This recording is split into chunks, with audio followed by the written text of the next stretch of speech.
Hey, how's it going all? Welcome on in. Bringing you another build video. This is my Nord Arcanist build, what I've been using and having really lots and lots of fun tanking with it. It's really enjoyable. It's great sustain, great to manage the mitigation, and just overall a very strong class to be playing. So let's go ahead and jump into it. So as you can see, we're in Nord. This will work with pretty much any race, as you can tank with pretty much any race. My general tip for tanking is try and aim for about 35k health. And after that, you want to try and hit your resistances around about 30 to 35k mark.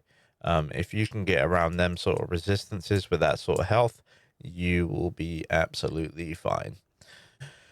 Let's go ahead and jump in. As you can see, we got 2-piece Nazare, we got 5-piece Turning Tide, and we got Saxiel Champion on our back bar. And then we got the 2-piece Worm for the extra recovery on our front bar. The reason why I do this on this build in particular is because we don't need the Vatran staff and we don't need the Dragonstar Arena sword and board and all that. I mean, technically, you could run the sword and board from the Dragonstar Arena. It wouldn't be a bad choice. If that's something that you wanted to do. I just don't typically really need it. I mean, this is what I use just for like dungeons and stuff. I have tanked this with this guy doing trials. I've done veteran rock grove and stuff with this guy. So it's really capable of doing what it needs to do. In my opinion, I think it's a pretty solid build. But as you can see, we're in 5-piece heavy, 1 light, 1 medium. We've got 4 reinforced, and we've got the rest of it in divines, and then we've got 2 swift, 1 infused on our jury, and then we've got a defending ice staff, and we got a nern and a sturdy sword and board. Let's go ahead and jump into it, shall we? So with the Nazare 2-piece, whenever I use an ultimate ability, we get the major and minor debuffs extended 1 second per 20 ultimate, right? So that's really strong for us. It allows us to keep our buffs up and extend the time of our buffs potentially. So really solid set. As you can see, got medium helmet reinforced. We got a Divine's Light on our shoulders. They're all tri-statted. I'm tri-statted across the board. Turning Tide, Divines on the hands. We got reinforced on the chest. Got another Divines on our waist. Reinforced on the legs. And then reinforced on the boots. They're all Divines. As you can see with this set, it says we get max health, max stamina, max health. When you block, you gain a flowing water for 10 seconds, causing your next bash to deal 5,369 magic damage to enemies, up to 6 enemies in a 5x10 meter line. Whoever's in that line will be affected and applied by major vulnerability for 10 seconds. So what this is doing is it's applying major vuln whenever we bash our enemies, right? And they'll take 10% more damage because of the major vuln, okay? So that damage taken gets applied by 10%. So that's super handy and it helps the group. Saxiel's Champion. Another very good strong set.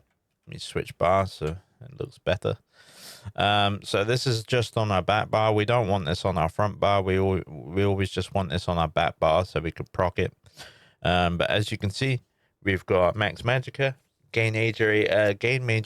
minor ages, sorry, at all times, reducing your damage taken from dungeons and trials arenas by 5%. So we're taking automatically 5% less damage for running a trial set, right?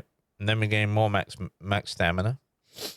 And then after that, it says when you use an ultimate ability while in combat, you and 11 group members, right, and up to 11 group members, Within 28 meters of you gain major force for 1 second per 15 ultimate spent.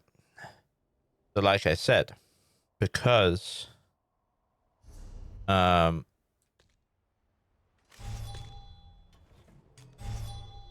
because I'm not rocking Warhorn on my bar, you can see that we're rocking the Glyphic instead, right? So when I want that major force, you know, we're in combat, you know, I'm tanking, blah blah blah. We're doing our job, we're doing whatever we need to do. Boom. I pop that. Everyone just got major force, including me. Okay, as you can see here. Major force. Okay, and that lasted for like 20 odd seconds. So that's super, super strong. Okay, let's go ahead and kill that guy so I can get my supercharge back. So yeah, stupidly strong with this, because it helps the group and it applies to the group. So as you can see, we've got reinforced helmet, divines, shoulders, reinforced legs and chest and boots. The rest of it's all divines. On our jury, I take 2 swift. The reason why I take the 12% movement speed is it just helps me just to get around a little bit quicker and stuff. It's not typically needed. I kind of built this build when it was around the time where we needed that swift just to be able to get around a little bit quicker in trial groups and stuff. You know, and I haven't changed it because it works, right? It works and I like it, and yeah, it just works. Infused on my necklace, as you can see with the glyphs, we have reduced magicka cost of spells. On my rings and then on my neck, I take reduced health magicka and stamina cost of abilities. So we reduced our magicka cost on our 2 rings, and then we reduce all of it on our neck, right? For the cost. That really does help with this build. As some of these skills cost quite a lot of magicka, as you can see, 3,300. You know what I mean? 3,100. Like, they're pretty cranked up, man. Like, in terms of cost of you know, this is 3,800. This one here, and you know, we kind of need this one. So yeah, it's kind of rough, but yeah, obviously with the reduced cost, it helps a lot. And then we have 2 pieces of the worm. This is Worm's Remnant. You can get this from Bolts of Madness. This is just a 2-piece item set. I needed a 2-piece item set with just a little bit of a mag recovery situation on my bar. As you can see, we're at 2,000 mag recovery right now, which is really nice for this build, and it's just worth having. Obviously, we have the Ancient Alcazar Stone.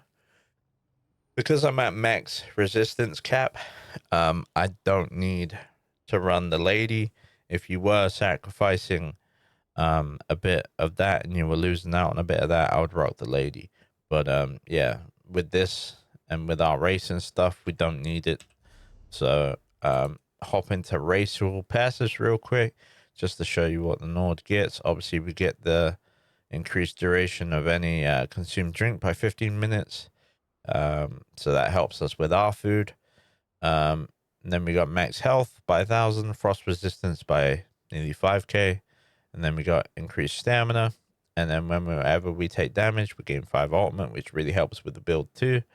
And then obviously we increase our physical and spell resistance with a Nord. So that's super nice too. In terms of champion points, I am running unassailable.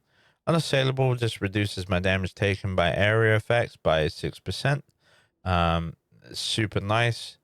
Anything big AoE, I'm going to take less damage from. Bulwark, this is really strong for every tank out there. If you have either a sword on board or a ice staff, you're just keeping your resistances up by near enough 2,000. Well, it's actually 1900, but you know, it's pretty much 2k. It's crazy. Like, why would you not run this as a tank? It's just too good to give up. Enduring Resolve reduces damage taken by damage over time effects by 6%. So we're reducing our area of effect damage, what we take, and our damage over time pressure damage that we take. And then I have Ironclad for just a flat 6% damage reduction. So we're getting plenty of damage reduction with this build. We've got plenty of resistances. So far, we're pretty good. In terms of the red tree, we've got Boundless Vitality. Boundless Vitality just helps me get a little bit extra health. Is it needed? Not necessarily needed. I mean, like, realistically, if you reach the 35k health, you're Gucci, in my opinion. You know, you just gotta know, like, tanking's not just about sitting there and blocking, okay? Like, there's more to tanking what people don't understand. Like, you have to bash, you have to interrupt, you have to dodge roll big attacks. If you understand those fundamentals, you know, you will be fine tanking. There's a lot of people out there what just tank and just block, and they think that's what they do. You know, you taunt the enemy and you just sit there and hold block. I will tell you exactly what that's going to do for you. You are going to run out of resources and continue to run out of resources.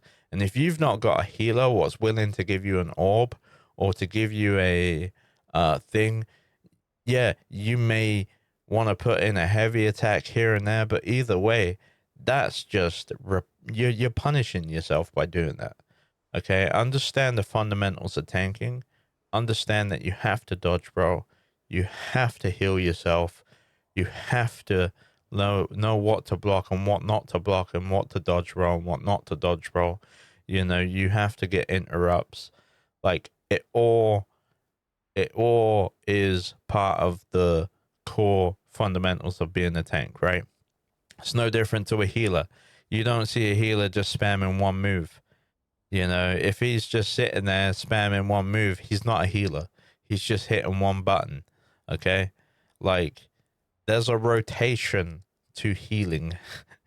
You know, it's the same principle. There's a rotation and a dance to tanking, just like there is anything else in this game. Even DPS has a rotation, you know, and a dance to it. You know, and that's why when I see people passing on a DPS loadout and they get these big numbers in their pass videos, it's nonsense, because reality of it is the chances of them passing something like that in a trial doesn't really happen, because they have to dodge AoE, they have to block, they have to step out of AoE, they have to go and do mechanics and whatever else. So take it with a grain of salt, but, you know, be real with yourself at the same time. That's all I'm saying. But let's continue. Survival instincts, reduce cost. Super nice. This helps. This really, really helps. So we're reducing our cost by 25%. Nice. Take it. Celerity. This gives me 10% movement speed. So that with our Swift, they do stack. So obviously we got 12% with our Swift. I think. Yeah, 6%. So we got two of them. So that's 12% plus 10%. So I'm running at 22% more speed. As you can see, I am pretty zoomy. Okay, we're zooming. So that's super nice. Fortified. This just gives me additional armor, makes me more tankier, worth having. Green tree doesn't really come into it, like I said before. It really is optional. I just take the traditional ones what PvEers normally take for like trial raiders and whatnot. So we normally just take Rationer, Homemaker for the 10% chance if we farm and loot chest of drawers and cupboards. We have a 10% chance of getting that furniture plan. This is huge when it's new content, because if you get a new plan from new content and then you go and sell that, you're going to make some nice money. Okay, so super nice to have. Treasure Hunter, just basic. You know, if we're coming across dungeons and we're doing dungeons and whatnot, and we come across a chest within that dungeon, we're gonna get slightly better stuff from it. Okay, so that's what that's for. Steve's blessing, extra 20% movement speed. So right now we're not in combat, so this is actually me running at 50 odd percent movement speed. So we're actually at max cap because I think movement speed gets capped at 30%. So when I'm not in combat, now that I'm in combat, this is my speed. As you can see, we're still pretty quick. But if I kill that guy, and we give it a couple of seconds, well, I might not be able to actually because of all these buffs. It might apply that I'm still in combat because of it.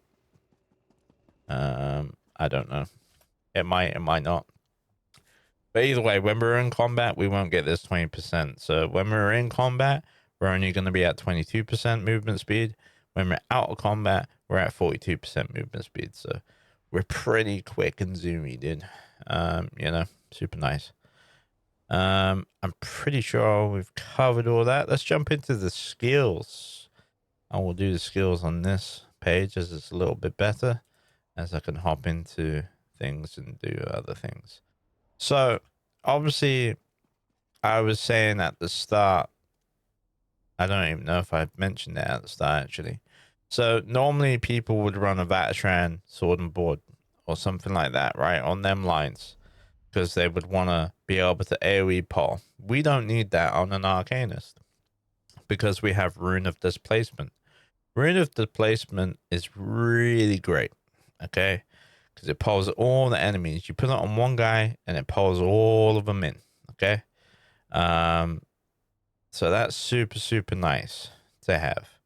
Our next skill is our Impervious Rune Ward. This is our bread and butter for our healing. You know, obviously I have Vigor on my back bar just for some little ticks of consistent heals. But for the best part, when I need a really big heal, I consume my wards of my crux and I heal myself with this bad boy. As you can see, it covers a good percent of my health and then it breaks down to where it needs to be. That's how that shield works. It's super nice and it's super strong. We got Reconstructive Domain. This is super nice too. This gives the whole group minor fortitude, minor intellect, minor courage, minor endurance, and it increases their weapon and spell damage by 215. And it also increases health, magic, and stamina recovery by 15% for myself. Okay, I don't think they get the recovery, but they get the weapon and spell damage. They may actually get all of it. I'm not 100% sure if they do or not, because it says your, right?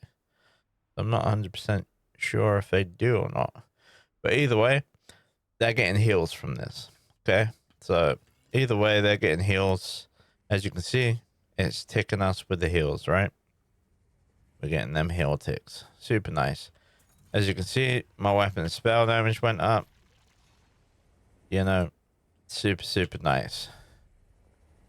Next ability, this is our taunt. You can, if you really wanted to, you could run Puncher or Pierce Armor or Ransack, whatever choice you kind of want. I would run Ransack for the main minor protection if I was going to run one. But technically, we don't need it as we're an Arcanist. Okay, Arcanist has one built into it, and it's called Runic Sunder. The reason why you want Runic Sunder over Runic Embrace is because we don't want to be digging into our mag pool too much, and we don't really need what that offers. Okay, you want Runic Sunder because we're dealing damage to them, and it steals their armor and applies minor maim for 15 seconds. You can also get the maim on the Magicka version, but that also being said, I don't need to be digging too much into my mag tree, as I'm already digging into my mag tree more than enough. So therefore, we go with Sunder. If I built my character totally different, and I built it way more into the mag pool. And I went more into my mag rather than putting so much into health and whatever else. Um, it would be, I think it's doable, but I think it would be very awkward and very hard to build like that. And it's just, why would you build like that when, you know, you could build like this and it's perfectly fine, right? So yeah, just do this. It's just the better one. Obviously then we have Silver Leash. This is not typically needed. Sometimes it is, sometimes it's not. The reason why I say that it's not always typically needed is because I normally just hit this one, try and gather them with this, and then hit one of these, and then it just pulls them all in, right? This is just here if you've got the odd guy what just does not want to come, you know, like an archer or a mage, and it just does not want to come to you. At least then you can just poke out from the group where you're tanking, and you can just grab him and pull him. Do you know what I mean? Once he's got that immunity gone from him, and he's no longer not wanting to come, you can literally just snag him. Right? That's the only reason why that's there. So providing on what you're doing, I would still probably keep it, but like you could switch it out for like something else. I mean, you could rock if you wanted to keep the passives, which I don't actually have because we don't have the skill points. But if I had the skill points, I'd have all these passives. And as you can see here with some of these passives, you get extra weapon spell damage. You also get extra ultimate generated. So like if I had these passives, I would probably go with the ring, and I'd probably take Ring of Preservation, which increases my stamina and recovery. This also gives to the group, okay? So if I did put this down, my group's gonna get them benefits too. So I would probably run that. That's just me, my personal opinion, my personal preference. That would be swapped for that, right? But I just run this. It does the job. You know, as they say, if it's not broke, don't fix it, right? It's just your basic knowledge. And then we take Gibbering Shield. Oh, my favorite, dude. This shield is badass. As you can see, it covers near enough all my health. Okay? Like, it covers near enough all my health. It lasts for 4 seconds. Okay, so it's not a big, well, it lasts for 10 seconds, right? And then we also give our allies a shield for 14k, will last for the 4 seconds. So it not just goes around me, it goes around them too, which is really, really nice. But let's read it. So we get, this is just ridiculous. So forming a technical damage shield that absorbs 60% of all the damage for 10 seconds. Okay. Up to a max of 84,279 damage. That is just insane amount of damage that we can take, right? So super, super huge on the damage absorption. And then obviously, if I do pop this, you know, and there's say 3 or 4 people around me will also need the shield, and we need to get reses, I'm giving them a 15k damage absorption shield so they can get that res off, and we can get our trial group back up and whatever else, right? So super, super nice. Let's go on bat bar. Bat bar, I have recuperative treaties. This skill is used not for the weapon and spell damage, but I use this for the recovery. So as you can read, it does damage, and then it restores 600 magicka and stamina, and it generates more crux. Okay, so having this on, it's giving me 3 things. It's giving me more stamina, it's giving me more magicka, and then it's giving me